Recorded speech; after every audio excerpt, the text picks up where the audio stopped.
ஊர் மக்கள் எல்லாம் வந்தாச்சா? பஞ்சாயத்து ஆரம்பிச்சிடலாமா? ஐயா ஆரம்பிச்சிடலாங்க ஐயா. ஆரம்பிக்கிறதுக்கு முன்னாடியே ஒரு விஷயம் சொல்லிடுறேன்.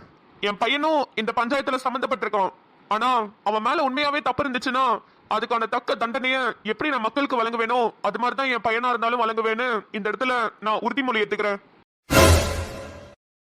ஐயா என்னையா அப்படி சொல்லிட்டீங்க? நம்ம பையனுக்கு போய் எப்படியா தண்டனை வழங்குறது? யோ, நான் என்னதான் பெரிய ஜமீனு நிறைய பணம் காசு வச்சிருந்தாலும் இந்த ஊர் எனக்கு ரொம்ப முக்கியம். இங்க உள்ள மக்கள் எனக்கு ரொம்ப முக்கியம். என் பையனா இருந்தாலும் சரி, என் பொண்டாட்டியா இருந்தாலும் சரி, ஏன் நானே இருந்தாலும் சரி, யாரு தப்பு பண்ணியிருந்தாலும் இந்த ஊர் மக்களுக்கு என்ன தண்டனையோ அதுதான் எங்களுக்கும். சரி, இப்ப பஞ்சாயத்துக்கு வாங்க. யார் இது பிராது கொடுத்தது? ஐயா நான் தாங்க ஐயா பிராது கொடுத்தேன். என்னப்பா, என்ன பிரச்சனை? யாரு மேல பிராது கொடுத்திருக்க? ஐயா தோ அங்க நிக்கிறான் இல்லையா, அவன் பேரு கதிர்வேலனுங்கய்யா. அவன் பேர்ல தான் பிராது கொடுத்துருக்கேனுங்கய்யா. சரி, என்னப்பா பிரச்சனை? அவன் பேர்ல நீ எதுக்காக பிராது கொடுத்திருக்கிற? ஐயா அவன் பக்கத்துல ஒரு புள்ள நிக்குதுலையா, அந்த பிள்ளைய நான் விரும்பினேங்கய்யா. அந்த பிள்ளைக்கு ஒரு கடிதாசு எழுதி அந்த கதிர்வேலன் கிட்ட கொடுத்து விட்டேனுங்கய்யா. அந்த பிள்ளைகிட்ட கொண்டு போய் கொடுத்துறேன்னு சொன்னேங்கய்யா. அவன் அந்த பிள்ளைகிட்ட கொடுக்காம என் பக்கத்துல நிக்கிறாளையா, இந்த பிள்ளைகிட்ட கொடுத்து வச்சிருக்கிறானுங்கய்யா. என்னப்பா அவன் சொல்றது உண்மையா? ஆமாங்க ஐயா உண்மைதான். மேல சொல்லுப்பா. நாங்க ஒருத்தருக்கு ஒருத்தர் பாத்துக்காமயே கடுதாசி மட்டுமே போட்டுக்கிட்டு இருந்ததுனால இந்த பிள்ளைகிட்ட தான் அந்த கடுதாசி போயிருக்குன்னு எனக்கு தெரியாம போச்சுங்கய்யா. இப்ப இந்த திருவிழால இந்த பிள்ளையா வந்து என்கிட்ட பேசுச்சுங்கய்யா. அப்பதான் தெரிஞ்சது இவன் மாத்தி கடுதாசியை கொடுத்து வச்சிருக்கான்னு. என்னப்பா நீ எதுக்கு கடுதாசியை மாத்தி கொடுத்தமிச்ச? ஐயா அது ஒரு சின்ன தப்பு நடந்து போச்சுங்கய்யா. சின்ன ஜமீன் ஐயா என்கிட்ட கடுதாசி கொடுக்கும்போது அந்த பிள்ளைக்கு பேர் என்னன்னு கேட்டேனுங்கய்யா. அந்த பிள்ளை பேர் எனக்கு தெரியாதுன்னு சொன்னாருங்கய்யா. தெக்க தெருவுல அழகா ஒரு புள்ள இருக்கும், அந்த பிள்ளைகிட்ட போய் கொடுன்னு சொன்னாங்கய்யா. அது சொன்னது கூட மயிலு மாதிரி இருக்கும், குயில் மாதிரி இருக்கணும் தாங்க அடையாளம் சொன்னாரு. நானு என்னனுங்கய்யா அடையாளம் கண்டுக்கிறது? அதனால அந்த தெருவுல போய் சின்ன பிள்ளைங்க 2 பேர்ட்டு கேட்டேனுங்கய்யா. அந்த பிள்ளைங்க எங்க மிஸ் தான், அவங்க பேரு கயல்விழி, அவங்களத்தான் நீங்க சொல்றீங்க அப்படின்னு சொன்னுச்சுங்கய்யா. அதனாலதான் நான் அந்த பிள்ளைய தான் ஐயா சொல்றாருன்னு நினைச்சு அந்த கடுதாசி அந்த பிள்ளைங்கள்ட்ட கொடுத்துட்டேனுங்கய்யா. அந்த பிள்ளைங்க அந்த கடுதாசியை கொண்டு போய் அவங்க மிஸ் ஆன இந்த கயல்வெளி டீச்சர்ட்ட கொடுத்துட்டாங்கய்யா. பாண்டி அந்த 2 பிள்ளைங்க யாருன்னு பார்த்து வர சொல்லு. கதிர்வேலா அந்த பிள்ளைங்க 2 பேர் யாரு? ஐயா எனக்கு தெரியுங்க ஐயா. கனகா அக்காமாவ தேவிகாவும் ராணி அக்காமாவ வள்ளியும் தாங்கய்யா. ஏ ராணி, லட்சுமி, என்னங்க ஐயா? உங்க பிள்ளைங்க 2 பேரையும் வர சொல்லுங்க. ஏக்கண்ணு ஐயா நீ நம்ம ஊர் பள்ளிக்கூடத்துல டீச்சரா இருக்கிறியா? ஆமாங்க ஐயா. அந்த பிள்ளைங்க 2 வர வரைக்கும் நீ உன் தரப்பு விவாதத்தை சொல்லுக்கண்ணு. ஐயா அன்னைக்கு நான் பள்ளிக்கூடத்துல பாடம் எடுத்துக்கிட்டு இருந்தேன். அப்ப கதிர்வேலன் சொன்ன மாதிரி 2 பிள்ளைங்க என்கிட்ட வந்து கடுதாசி கொடுத்துச்சுங்க. அப்ப நான் அந்த பிள்ளைங்களை திட்டினேன். உங்க அம்மா அப்பா உங்களை படிக்கிறதுக்கு தானே பள்ளிக்கூடத்துக்கு அனுப்புறாங்க, நீங்க இந்த மாதிரி அவங்க கடுதாசி கொடுத்தாங்க இவங்க கடுதாசி கொடுத்தாங்கன்னு கொண்டு வரக்கூடாதுன்னு சொல்லி திட்டினேங்க ஐயா. அப்ப அந்த கடுதாசில என்ன இருந்துச்சுன்னா, உன்னை எனக்கு ரொம்ப பிடிச்சிருக்குது, கல்யாணம் கட்டிக்கணும்னு ஆசைப்படுறேன், உனக்கு என்ன பிடிச்சிருந்தாலும் சரி பிடிக்கலனாலும் சரி பதில் கடுதாசி கொடுத்தே ஆகணும்னு எழுதி இருந்துச்சுங்க ஐயா. பதில் கடுதாசி போட்டியாமா? ஆமாங்க ஐயா போட்டேனுங்க. அதுல என்ன சொல்லியிருந்தேன்னா, நீங்க நேர்ல வந்து கொடுத்துருந்தீங்கன்னா நான் இன்னும் சந்தோஷப்பட்டிருப்பேன்னு சொல்லியிருந்தேனுங்க ஐயா. அதுக்கு இவங்களும் ஒரு பதில் கடுதாசி போட்டிருந்தாங்க. ஒரு தேதி கொடுத்து அதுல 5 மணிக்கு நான் வந்து உன்னை பாக்குறேன்னு சொல்லியிருந்தாங்க ஐயா. அன்னைக்கு 4:30 மணிக்கு நான் அந்த இடத்துக்கு போயிட்டேனுங்கய்யா. ஆனா இவங்க வரவே இல்லை. அப்புறம் இப்பதான் இவங்களை நான் நேர்ல பாக்குறேன். அதுக்கப்புறம் கடுதாசியும் போட்டுக்கல ஐயா. வாங்க கண்ணுங்களா. அங்க நிக்கிறாருலமா ஒரு மாமா, அந்த மாமாவை உங்களுக்கு தெரியுமா? தெரியும் ஐயா. எப்படி தெரியும்? ஐயா ஒரு நாள் நாங்க பள்ளிக்கூடத்துக்கு போயிட்டு இருக்கும்போது இந்த அண்ணன் வந்தாக, ஒரு கடுதாசி கொடுத்து கழட்டி சட்டை கொடுக்க சொல்லி கொடுத்தாங்க ஐயா. அப்பதான் இவங்களை எங்களுக்கு தெரியும். கண்ணு இங்க பாருமா, தெளிவா சொல்லணும். இந்த அண்ணன் வந்து உங்கள்ட்ட கடுதாசி கொடுக்கும்போது என்ன சொன்னாங்க? கையல் டீச்சர்ட்ட கொடுங்கன்னு சொன்னாங்களா இல்ல வேற என்ன கேட்டாங்க? ஆமாங்க ஐயா, கடுதாசியை கொண்டு போய் உங்க டீச்சர்ட்ட கொடுங்கன்னு தான் சொன்னாங்க. ஏய் கிறுக்கி இரு, நான் சொல்றேன். அவங்க ஒண்ணும் அப்படி சொல்லல. ஏய் அப்படிதான் சொன்னாங்க, எனக்கு நல்ல ஞாபகம் இருக்குது. இல்ல ஐயா நான் சொல்றேன். மயிலு குயில் எல்லாம் கலந்த மாதிரி ஒரு புள்ள இருக்குதாமே, அந்த புள்ளையோட வீடு எங்க இருக்குன்னு தெரியுமா? மயிலு குயில் எல்லாம் கலந்த மாதிரி ஒரு புள்ளையா?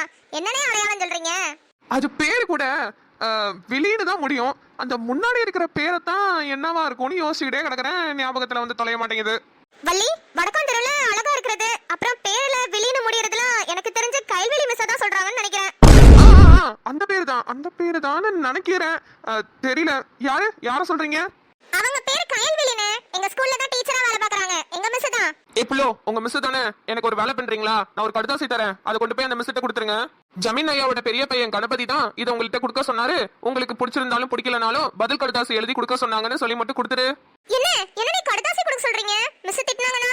ஏய் வள்ளி, நம்மளாடி கடுதாசி எழுதி கொடுக்கறோம். யாரோ கொடுக்க சொன்னதை நம்ம கொடுக்க போறோம். அதுவும் இல்லாம கைவெளி மிஸ் அதெல்லாம் நம்மள திட்ட மாட்டாங்க. சரி, அப்பனா நீயும் கையால வாங்கிட்டு வா. என்னால மாட்டிக்க முடியாது. புடிப்புல எனக்கு மணியாவது. இது கொண்டு போய் உங்க மலர்விழி மிஸ் கிட்ட கொடுத்துருங்க. என்ன மலர்விழி இல்லனே, கயல்விழி மிஸ். ஏதோ ஒரு விழி இந்தாப்ல புடி. மறக்காம நான் சொன்னதெல்லாம் சொல்லு. பதில் கடுதாசி எழுதி கொடுக்க சொல்லு, சரியா? சரி, நான் சொல்றேன். நாங்க ரெண்டு பேரும் இன்னைக்கு வீட்டு பாடம் முடிக்கலன்னு பேசிக்கிட்டு அப்படியே நடந்து பள்ளிக்கூடத்துக்கு போயிட்டு இருந்தோங்கயா. அப்ப வந்து நன்னு வந்தாங்க. வந்து ஒரு கடுதாசி நீட்டி, வடக்கான் தெருவுல ஒரு புள்ள இருக்கு, அந்த புள்ள மயிலு குயில் எல்லாம் கலந்து வச்ச மாதிரி இருக்கும், பேரு கூட விழின்னு முடியும்னு சொன்னாங்கயா. எங்களுக்கு தெரிஞ்ச வரைக்கும் விழின்னு முடியறது அப்புறம் ரொம்ப அழகா இருக்கிறதுனா எங்க டீச்சர் கைல்விழி டீச்சர் தான் வடக்கான் தெருவுல இருந்து வராங்கன்னு நாங்க சொன்னோங்கயா. அதுக்கு கூட அந்த அண்ணன் ஆமா அவங்களாதான் இருக்கும், அவங்க கிட்ட அந்த கடுதாசியை கொடுத்துருங்க, மறக்காம கொடுக்கணும், பதில் கடுதாசி வேணுமான்னு சொல்லி கொடுங்கன்னே சொன்னாங்கயா. அப்புறம் நாங்களும் அந்த கடுதாசியை கொண்டு போய் எங்க பள்ளிக்கூடத்துல கைல் டீச்சர்ட்ட கொடுத்தோங்கயா. அப்ப உங்ககிட்ட அந்த அண்ணன் கடுதாசி கொடுக்கும் போது கைல்வெளி டீச்சர்ட்ட கொடுங்கன்னு சொல்லி கொடுக்கல. மயிலு குயில் எல்லாம் கலந்த மாதிரி வடக்கான் தெருவுல ஒரு புள்ள இருக்கும், விழின்னு முடியும், அந்த பிள்ளை பேரு இப்படிதான் சொல்லி கொடுத்தாங்க. அப்படித்தானம்மா? ஆமாங்கய்யா, எனக்கு நல்ல ஞாபகம் இருக்குது. அப்படிதான் சொல்லி கொடுத்தாங்க. ஏண்டி உனக்கு ஞாபகம் இல்லையா? அந்த அண்ணன் அப்படித்தானே வந்து சொல்லி கொடுத்தாங்க. ஆமாப்ல, நீ சொன்னது எனக்கு இப்பதான் ஞாபகத்துக்கு வருது. அந்த அண்ணன் அப்படித்தானே சொல்லி கொடுத்தாங்க. நம்ம கூட கிண்டல் அடிச்சுட்டு போயிட்டு இருந்தோமே, மயிலு குயில கலந்து வச்ச மாதிரி அவ யாருடி இவ அப்படின்னு சொல்லி கிண்டல் அடிச்சுட்டு போனோம்ல. ஆமா வள்ளி, அதான் எனக்கு நல்ல ஞாபகம் இருக்குதுங்கய்யா. அந்த அண்ணன் இப்படிதான் சொல்லி கொடுத்தாங்க, கைல்வெளி டீச்சர்ட்ட கொடுங்கன்னு சொல்லி கொடுக்கல. நீங்க கடுதாசி கொடுத்ததுக்கு டீச்சர் என்ன சொன்னாங்க? இப்படி எல்லாம் கடுதாசி கொண்டு வந்து தரக்கூடாது, படிக்கிற வேலையை மட்டும் பாருங்க, உங்க வீட்டுல உங்களை படிக்கிறதுக்கு தானே பள்ளிக்கூடத்துக்கு அனுப்புறாங்க, இதுக்கப்புறம் இப்படி எல்லாம் பண்ணக்கூடாதுன்னு சொன்னாங்கய்யா. சரி கண்ணுங்களா, நீங்க வீட்டுக்கு போங்க, நான் பாத்துக்கிறேன். அப்புறம் வெரசா வீட்டுக்கு தான் போகணும். அங்கிட்ட இங்கிட்ட நின்று வேடிக்கை பார்த்துட்டு நின்னுட்டு இருக்க கூடாது. சரிங்கய்யா. கண்ணு, ஓ பேர் என்னமா? என் பேரு சுடர்விழிங்கய்யா. எங்க அக்கா தான் அந்த டீச்சர் கைல்விழி. ஆஹா, அதான் எல்லாம் குழப்பிக்கிட்டீங்களாக்கும். சரி, இப்ப என்ன நடந்துச்சுன்னு ஓரளவுக்கு எனக்கு நல்லாவே புரிஞ்சிருச்சு. இப்ப உங்க மனசுல என்ன இருக்குன்னு தனித்தனியா நான் கேக்குறேன். கைல்விழி ஐயா, கணபதி சுடர்விழின்னு நினைச்சு உனக்கு கடுதாசி எழுதியிருக்காப்ல, நீயும் அதை உனக்குன்னு நினைச்சு அவனை விரும்பி இருக்க. நீ சொல்றத வச்சு பார்க்கும்போது அப்படிதான் தெரியுது. நான் சொல்றது கரெக்ட் தானே கண்ணு? ஆமாங்கய்யா. கணபதி ஐயோ, நீ சுடர்விழியா நினைச்சு நீ கடுதாசி போட்டதுக்கு அப்புறம் இந்த பிள்ளைகிட்ட இருந்து பதில் கடுதாசி வந்ததா நினைச்சு நீ உன் மனசுக்குள்ள உன் காதல வளர்த்திருக்க இந்த சுடர்விழி மேல, அப்படித்தானே? ஆமாங்க ஐயா. இப்ப நான் உங்ககிட்ட வரேன். சுடர்விழி, இதுக்கு நீ என்னமா சொல்ல வர? ஐயா, எனக்கு என்ன சொல்றதுனே தெரியலங்க. எனக்கு ரொம்ப குழப்பமா இருக்கு. எங்க அக்கா கைல்விழி வாழ்க்கை நல்லா அமையணும், அவ ரொம்ப ஏமாந்து போயிருக்காங்க ஐயா. அதனால எங்க அக்கா கைல்விழிக்கு அந்த ஜமீனை கல்யாணம் பண்ணி வச்சிருங்க ஐயா. அதனால என்னோட முடிவு என்னன்னா, எங்க அக்கா கைல்விழிக்கு உங்க பையன் ஜமீனை கல்யாணம் பண்ணி வச்சிருங்க ஐயா. ஏய் தம்பி, ஐயா இருக்கும்போது என்ன இப்படி கத்துறீங்க? பஞ்சாயத்தை முடிக்கிற வரைக்கும் வாய் அடக்கிட்டு இருக்கணும். வேலா, உன் கருத்தை சொல்லு. நீங்க எந்த முடிவு எடுத்தாலும் எனக்கு சரிதாங்கய்யா. சரி, இது வரைக்கும் பேசினதை வச்சு நான் ஒரு முடிவு எடுத்திருக்கேன், அதை நான் இப்ப சொல்றேன். நீங்க ஏதாவது ஆட்சி பண்ணி இருந்தா சொல்லலாம். இது தீர்ப்பு கிடையாது, என்னோட முடிவு தான். கணபதி சுடர்விழின்ற பிள்ளைய விரும்பி இருக்கான். அது கடுதாசி மூலியமா எழுதி கொடுத்ததுனால வேற எங்கெங்கயோ போயிருச்சு. அந்த கடுதாசி கைல்வெளி கையில கிடைச்சு கைல்வெளியும் கணபதியை விரும்ப ஆரம்பிச்சிட்டா. ஆனா என்ன, கணபதிக்கு சுடர்விழியை தான் பிடிச்சிருக்கு. இப்ப இதுல ஏன் தீர்ப்பு என்னன்னா, ரெண்டு பேருக்கும் ஒருத்தருக்கு ஒருத்தர் பிடிச்சிருந்தாதான் கல்யாணம் பண்ணிக்கிட்டு சந்தோஷமா வாழ முடியும். ஆனா அது கைல்வெளி விஷயத்துல நடக்காது போல. அதனால கணபதிக்கும் சுடர்விழிக்கும் கல்யாணம் பண்ணி வச்சிடலாம். என்னங்க அது? ஐயா இப்படி ஒரு முடிவு எடுத்திருக்காரு.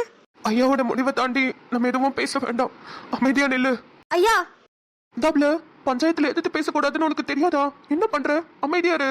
நான் உன்னை எதிர்த்து பேசல, உண்மையை தான் சொல்ல போறேன். என்ன கண்ணு, உனக்கு என்ன சொல்லணும்? ஐயா, இப்ப நீங்க தானே சொன்னீங்க ஒருத்தருக்கு ஒருத்தர் மனசு விருப்பப்பட்டுக்கிட்டாதான் கல்யாணம் பண்ணிக்க முடியும்னு. உங்க பையனுக்கும் எனக்கும் கல்யாணம் பண்ணி வைக்க நினைச்ச நீங்க, உங்க பையன் என்ன விரும்புறாருன்னு தெரிஞ்ச உங்களுக்கு நான் யார விரும்புறேன்னு உங்களுக்கு தெரிய வேணாமா? நிச்சயமா கண்ணு, இப்ப பஞ்சாயத்துல எல்லாத்தையும் பேசி முடிச்சுக்கோங்க. நாளைக்கு கல்யாணத்துக்கு அப்புறம் பிரச்சனை வராம. ஐயா, என் பக்கத்துல நிக்கிறாருல கதிர்வேலன். முடியுமா சும்மா இரு, அவங்களை எதிர்த்து பேசாத. நம்மளுக்கு தான் நாளைக்கு பிரச்சனை. நாங்க ரெண்டு பேரும் ஒருத்தருக்கு ஒருத்தர் மனசார விரும்புறோங்க ஐயா. நாங்க ரெண்டு பேரும் கல்யாணம் கட்டிக்கணும்னு ஆசைப்படுறோம். சுடர்விழி, சுடர்விழி, சுடர்விழி, சுடர்விழி, சுடர்விழி.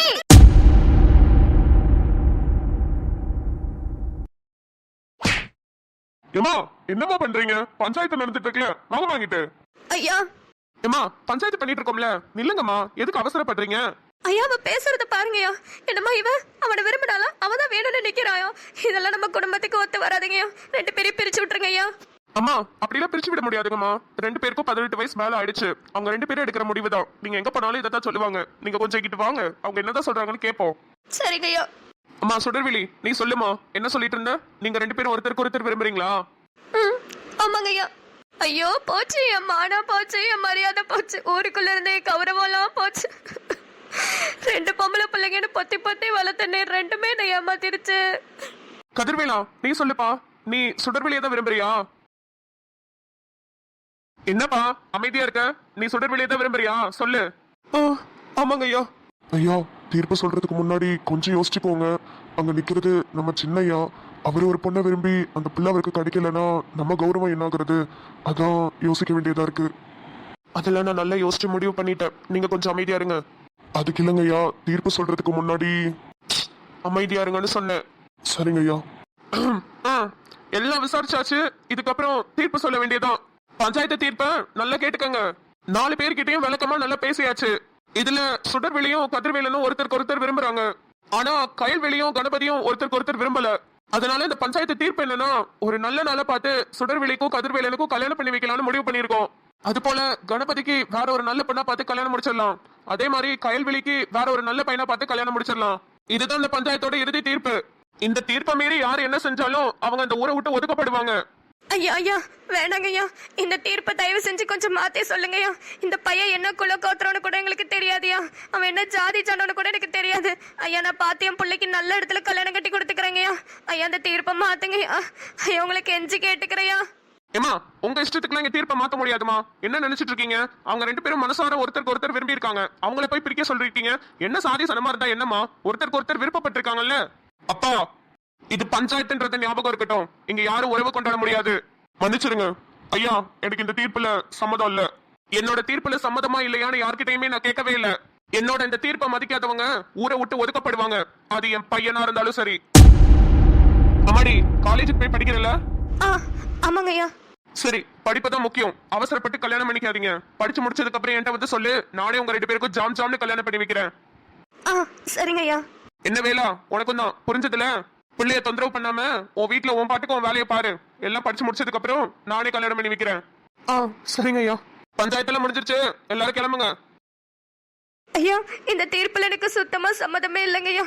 ஐயா என் பிள்ளைக்கு அந்த பையனை கல்யாணம் பண்ணி வைக்காதீங்க ஐயா. ஐயா நீங்கள அது ஐயா கிட்ட சொல்லுங்க ஐயா. அம்மா, ஐயாவோட புள்ள சொல்லியா ஐயா கேட்கல, நான் சொல்லியா கேட்க போறாரு? அதுவும் இல்லாம உங்களுக்கு தான் தெரியுமே, ஐயாவோட தீர்ப்பு தான் இங்க இறுதி தீர்ப்புன்னு. அதை தாண்டி நம்மளால ஒண்ணும் பண்ண முடியாதுங்கம்மா. ஏண்டி உனக்கு என்னடி நான் குறை வச்சேன்? என் மானம் மரியாதை கௌரவம்னு எல்லாத்தையும் இப்படி ஒரே நாள்ல குழி தோண்டி புதைச்சிட்டீங்களேடி. உங்க 2 பேரையும் நான் எப்படி என் கண்ணு மாதிரி வளர்த்தேன். அப்பா இல்லாத பிள்ளைங்க 2 பொம்பளை பிள்ளைங்கள நல்லபடியா நிம்மதியா கரை சேர்க்கணும்னு நினைச்சேனேடி. பஞ்சாயத்து வரைக்கும் இழுத்துட்டு வந்து எப்படியே மானத்தை வாங்கிட்டேடி. ஐயோ அம்மா, நல்லா இருக்க. எங்க எல்லாரையும் கஷ்டப்படுத்திட்டு நீங்க எல்லாம் நல்லா இருக்க. ஏம்மா இப்படி எல்லாம் பேசாதம்மா. ஐயோ இந்த ஊருக்கு முன்னாடி என் வீட்டுக்காரர் செத்து போயிட்டாரு. அவர் கூடவே நானும் இந்த பிள்ளைங்க 2த்தையும் விஷத்தை வச்சு கொண்டு இருக்கணும். நானும் போய் சேர்ந்துருக்கணும். இதுங்க 2த்தையும் கௌரவமா அந்த ஊருக்குள்ள வளர்த்து நல்லபடியா கல்யாணம் பண்ணி கொடுக்கணும்னு நினைச்சது எவ்வளோ பெரிய தப்பா போச்சு. இதுங்கெல்லாம் சேர்ந்து என் மானத்தை இப்படி வாங்கிருச்சுங்களே. ஐயோ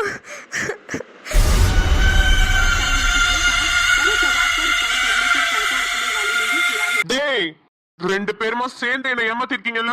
உங்க 2 பேரையும் நான் சும்மாவே விட மாட்டேன். தீர்ப்பு என்ன தீர்ப்பு? உன்னை கொலை பண்ணிட்டு நான் ஜெயிலுக்கு போவேனே தவிர உங்க 2 பேரையும் சேர்ந்து வாழ மட்டும் விடவே மாட்டேன். ஐயா ஐயா சாமி, முதல்ல அதை பண்ணுப்பா. என் மானம் கௌரவம் எல்லாம் போயிருச்சு. இதுங்க 2 சேர்ந்து வாழவே வேணாம். அதுங்க 2 பேரையும் வெட்டி போட்டுரு. நீ அந்த பயலை மட்டும் வெட்டி போடாத, என் பிள்ளைய சேர்த்து வெட்டி போட்டுரு. எனக்கு 2 பேருமே வேணாப்பா சாமி. ஐயோ நீ நல்லா இருப்ப, அதை மொதல் செய்ய. ஏம்மா என்னம்மா பேசிட்டு இருக்க நீ? எம்மாடி உன் காலில் வேணாலும் உழுவுறம்மா. தயவு செஞ்சு உன் வாயால என்னை அம்மானு மட்டும் கூப்பிட்றாதம்மா. அந்த பிள்ளைய கூட ஓரளவுக்கு நான் ஒத்துக்குவேம்மா. நல்ல துருத்துருன்னு என் பேச்சையே கேட்காம இஷ்டத்துக்கு ஆடிக்கிட்டு இருக்கோம். ஆனா நீ என் கைக்குள்ளேயே இருப்ப. என்னை அம்மா அம்மானு சுத்தி என் பின்னாடியே வருவ. உனக்கு எப்படிமா மனசு வந்துச்சு என்னை ஏமாத்தணும்னு? உனக்கு நல்லா தெரியும் இந்த ஊர்ல நான் எப்படி வாழணும்னு ஆசைப்பட்டேன். உங்க 2 பேரையும் எப்படி கல்யாணம் பண்ணி கொடுக்கணும்னு ஆசைப்பட்டேன்னு உனக்கு நல்லாவே தெரியும். அப்படி இருந்தும் என்னை ஏமாத்திட்டியே கையலே. டேய் வேலா, குறிச்சு வச்சுக்கோ, எண்ணி 2 நாள்ல திருவிழா முடிஞ்சிடும். திருவிழா முடிஞ்ச கையோட உனக்கு பாட கட்டுறேன்டா.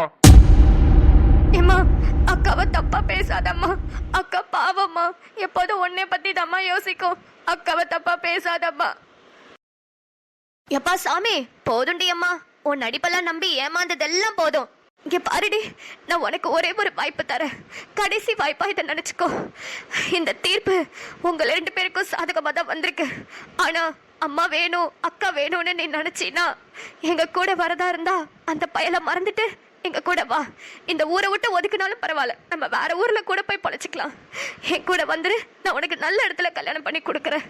அப்படி இல்ல அம்மா செத்துட்டாங்க அக்கா செத்துட்டாங்கன்னு நினைச்சு எனக்கு யாருமே வேணான்னு நீ நினைச்சீனா அந்த பைய கூட போயிடு.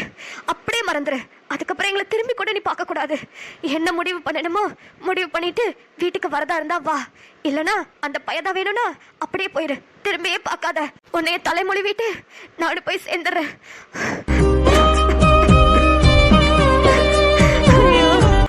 என் கௌரவத்தெல்லாம் உடைச்சிட்டு திருவிழாவுக்கு போயிருக்கீல கையில, ரொம்ப ரொம்ப சந்தோஷமா இருக்கு. அம்மா உன்னை நல்லா வளர்த்துருக்கேன். எனக்கு ரொம்ப பெருமையா இருக்கு உங்க 2 பேரையும் நினைக்கும் போது. அக்கா என்னக்கா அது, ஒரே நாள்ல எல்லாமே தலைகீழ மாறிடுச்சு. சுடரு, இப்ப பேசுறதுக்கெல்லாம் நேரம் இல்ல. நான் சொல்றத கொஞ்சம் கேளுங்க. பஞ்சாயத்து தீர்ப்பு உங்க பக்கம் நியாயமா வந்தாலும் இந்த ஊர்ல நீங்க கண்டிப்பா வாழவே முடியாது. அந்த சின்ன ஜமீன் பேசினதை கேட்டில, 2 பேரையும் வெட்டி போட்டாலும் கண்டிப்பா வெட்டி போட்டுருவாரு. அவங்கள ஜெயிலுக்கு போனாலும் ஈஸியா வெளியே வந்துருவாங்க. அவர் இருக்கிற கொலவெறியில இன்னும் 2 நாள் திருவிழா முடிஞ்சதும் அவர் சொன்னதை செஞ்சாலும் செய்வாரு. அதனால நான் என்ன சொல்றேன்னா, இப்பவே இந்த நிமிஷமே நீங்க 2 பேரும் ஏதாவது கண்காணாத இடத்துக்கு ஓடி போயிருங்க. 2 பேரும் சந்தோஷமா வாழுங்க. இந்த ஊர் பக்கமே இருக்காதீங்க. வேற எங்கேயாவது ஊருக்கு போயிருங்க. முடிஞ்சா ஆந்திரா கேரளா அப்படி ஏதாவது ஊருக்கு கூட போயிருங்க. தமிழ்நாட்டுல இருக்கணும்னு கூட அவசியம் இல்ல. ப்ளீஸ் 2 பேரும் போயிருங்க. இக்கா உன்னை அம்மாவே விட்டுட்டு நான் எப்படிக்கா போவேன்? என்னால போக முடியாதுக்கா. அதுவும் இல்லாம அம்மா பேசிட்டு போனதை பாத்தியா, எனக்கு பயமா இருக்குக்கா. என்ன நினைச்சு அம்மா ஏதாவது தப்பான முடிவு எடுத்துருச்சுன்னா அந்த குற்ற உணர்ச்சியிலேயே நான் செத்துருவேன்க்கா. ஏய் லூசா நீனு, அம்மாவை பாத்துக்கிறதுக்கு நான் இருக்கேன். ஆனா அவரை பாத்துக்கிறதுக்கும் உன்னைய பாத்துக்கிறதுக்கும் நீங்க 2 பேரும் தான் இருக்கீங்க. 2 பேரும் தயவு செஞ்சு கிளம்புங்க. நான் சொல்றத கேளு. அம்மாவை நான் பாத்துக்கிறேன், பத்திரமா பாத்துக்கிறேன். நீ அங்க போயிட்டு அதுக்கப்புறம் ஏதாவது ஒரு கடுதாசி மூலியமா எனக்கு தெரியப்படுத்த அங்க போயிட்டேன்னு அது போதும் எனக்கு. நீங்க 2 பேரும் சந்தோஷமா நிம்மதியா இருந்தாலே நாங்க எல்லாரும் நல்லா இருப்போம். டீச்சர் வேணாம் டீச்சர், இத்தனை பேரை கஷ்டப்படுத்திட்டு நாங்க 2 பேரும் ஒண்ணா வாழணும்னு அவசியமே இல்ல. ஐயோ நான் சொல்றது உங்களுக்கு புரியுதா புரியலையா? இந்த ஊருக்குள்ள நீங்க இருந்தாலும் பிரச்சனை இல்லனாலும் பிரச்சனை. அதுக்கு 2 பேரும் சந்தோஷமா எங்கேயாவது கண்காணாத இடத்துல போய் இருங்க. ப்ளீஸ் நான் சொல்றத கேளுங்க. வாங்க 2 பேரும். அக்கா என் கூட வா. சுடரு சுடரு, நீ எங்க போற என்ன பண்ண போற எதுவுமே எனக்கு தெரியல. ஆனா நீ நல்லபடியா சந்தோஷமா இருக்கணும். இந்தா என் நகையை வச்சுக்கோ. இதை வச்சு ஏதாவது கொஞ்சம் பெரட்டி எப்படியாவது சந்தோஷமா இருங்க. அக்கா அதெல்லாம் வேண்டாக்கா. வச்சுக்கோ சுடரு, கண்காணாத இடத்துக்கு போறீங்க. எங்க போய் என்ன பண்ணுவீங்க? இந்தா இதை வச்சுக்கோ. இந்தா பத்திரமா வச்சுக்கோ. டீச்சர் அதெல்லாம் ஒண்ணு வேண்டாம். பரவாயில்ல இருக்கட்டும். என் தங்கச்சிய உங்களை நம்பி தான் அனுப்பி வைக்கிறேன். தயவு செஞ்சு அவளை நல்லா பாத்துக்கோங்க. என் காரணத்தை கொண்டும் அவளை ஒரு வார்த்தை கூட நீங்க சொல்லி கஷ்டப்படுத்தி இருக்கக்கூடாது. அவ கண்ணில இருந்து இதுதான் நான் கடைசியா பாக்குற கண்ணீரா இருக்கணும். ப்ளீஸ் உங்களை கெஞ்சி கேட்டுக்கிறேன். சரிங்க. அப்புறம் தெரியுது, உங்க ஆத்தாவை பத்தி கவலைப்படாதீங்க. அவங்கள நான் பாத்துக்கிறேன். அதுக்கு நான் உங்களுக்கு சத்தியம் பண்ணி தரேன். அக்கா எங்களுக்காக நீ ஏன் இவ்வளவு கஷ்டப்படுற? நீங்க 2 பேரும் ஒருத்தருக்கு ஒருத்தர் மனசார விரும்பி இருக்கீங்க. உங்க 2 பேரும் பிரிக்க எனக்கு மனசு வரல. நீங்க 2 பேரும் அது சந்தோஷமா இருக்கணும். நம்ம அம்மாவை நான் பாத்துக்கிறேன், அவரோட அத்தாவையும் நான் பாத்துக்கிறேன். நீங்க 2 பேரும் கவலைப்படாம போங்க. சுடரு போயிட்டு உடனே கடுதாசி போட்டுறாத. கடுதாசியில இருக்கிற அட்ரஸ் தெரிஞ்சுக்கிட்டு இந்த ஆளுங்கெல்லாம் உன்னை தேடி வந்து கொண்டுருவாங்க. ஒரு 2-3 வருஷம் போட்டும். அப்புறமா நீ நல்லா இருக்குன்றதை மட்டும் எனக்கு தெரியப்படுத்து சுடரு, மறந்துடாத. சரிக்கா, நீ பத்திரமா இருக்கா. எனக்கு உன்னை நினைச்சா ரொம்ப கவலையா இருக்கு. நான் பாத்துக்கிறேம்மா, நீ பத்திரமா போயிட்டு வா. எங்க நீங்களும் தான் பத்திரம். சரிங்க. பஸ் வந்துச்சு ஏறுங்க. அக்கா போயிட்டு வா சுடரு, பத்திரம். நீயும் பத்திரமா இருக்கா. அம்மாவை பாத்துக்கோ, இவங்க அம்மாவையும் பாத்துக்கோக்கா. பத்திரமா இருக்கா. நான் 2 வருஷம் கழிச்சு உனக்கு கடுதாசி போடுறேன். சரி சுடரு, பாத்துக்கோ, உடம்ப நல்லா பாத்துக்கோ. சரிக்கா வரேங்க, போயிட்டு வரேன். சரிங்க.